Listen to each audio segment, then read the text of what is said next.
Aujourd'hui, nous plongeons au cœur d'une controverse brûlante qui secoue le monde du cinéma. À l'aube de la sortie de Gladiator 2, réalisé par Ridley Scott, un débat anime les réseaux sociaux, le casting de Denzel Washington dans le rôle de l'empereur romain Macrinus. Un choix artistique qui suscite des réactions passionnées. Mais qui était Macrinus ? Macrinus, ou Marcus Opellius Severus Macrinus Augustus, a régné sur Rome entre 217 et 218.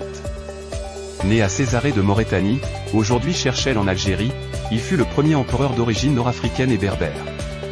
Cependant, les historiens s'accordent à dire qu'il n'avait pas la peau noire. Ce détail historique est au cœur de la polémique actuelle. Denzel Washington, acteur renommé, prête son talent à ce personnage. Pourtant, son choix pour incarner Macrinus est perçu comme un exemple de blackwashing par certains critiques, qui y voient une réécriture de l'histoire à travers un prisme contemporain. Sur les réseaux sociaux, les avis sont partagés. Pour certains, cette décision brouille les repères historiques et culturels. Ridley Scott, célèbre pour ses fresques épiques, semble avoir misé sur le prestige d'un acteur primé comme Denzel Washington.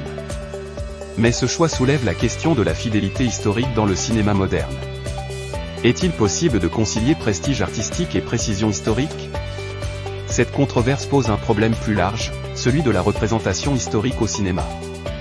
Gladiator 2 pourrait bien être un succès commercial, mais cette polémique pourrait également influencer la perception du public.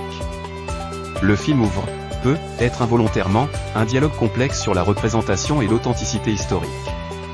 En fin de compte, ce débat dépasse les frontières du cinéma et nous invite à réfléchir à l'importance de l'exactitude historique dans nos récits contemporains. Comment le cinéma peut-il respecter l'histoire tout en captivant son public ? C'est une question à laquelle nous devons tous réfléchir.